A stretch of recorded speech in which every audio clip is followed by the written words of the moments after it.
It's unfair, I found love and made me say that get back. You'll never see daylight if I'm not strong. It just They figure me a dead motherfucker, but I'm just a motherfucker that wanna be next. No living with the lead in his head, turning me into his friend. That bitches use me as a fucking best friend. I'll be the silhouette of the sunset, smoke a cigarette while I compress. My depression staring to the violet, progressing lies get too violent. I'm trying to get the highest I can get before all the doesn't that. My ribs are nothing but an empty cage, black coal in my chest, big bang. I'm played on the tip of a wave. In my head I feel like I'm like a Ladies and gentlemen, the survival horror genre is dead, and we are its murderers. The Resident Evil video game franchise has been experiencing somewhat of an identity crisis over the past several years. When Capcom realized they could no longer achieve mainstream success with their classic survival horror formula, they decided to switch things up and create Resident Evil 4, which was a perfect marriage of horror, action, and suspense.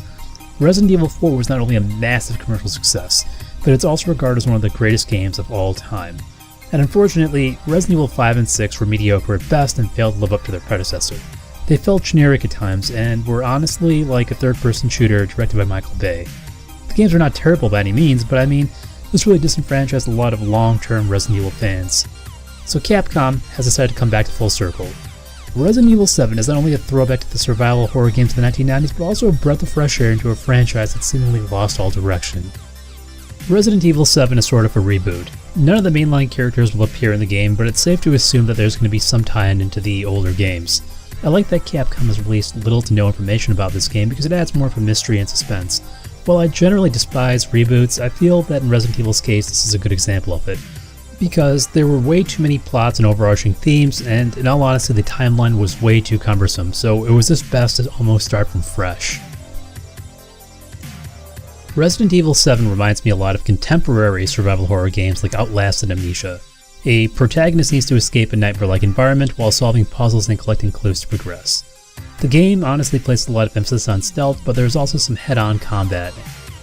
As soon as I started the demo, I got this gut-wrenching feeling, and it felt like a haunting feeling to be honest with you, and I hadn't experienced that in this series since Resident Evil 4.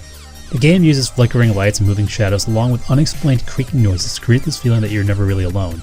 And unlike Resident Evil 5 and Resident Evil 6, there isn't a co-op feature in this game, so you're basically by yourself at all times. And there's this great feeling, or I should say dreadful feeling, of isolation that you're the sole survivor. And I can tell you that this game has a really grimy and rugged aesthetic to it. It feels a lot like a lo-fi horror film if you're familiar with like Blair Witch Project or Texas Chainsaw Massacre. Resident Evil 7 is focused on exploration. Your goal is to not only escape the house, but also solve a series of grisly murders. You are wandering through these deep dark corridors collecting a sequence of items that will hopefully lead you to an exit. I love that the demo essentially penalizes players for using linear thought processes and forces you to think outside the box to unlock the true ending.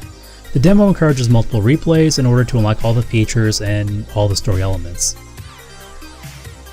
The demo is available for download and offers a great appetizer for this game. It is available for the PlayStation 4, Xbox One, and PC. The actual game will be coming out on January 24th in actually a couple days. I am really looking forward to Resident Evil's return to survival horror, and let me know what you think below, whether this game's going to be really good or whether you think it's going to be a bust.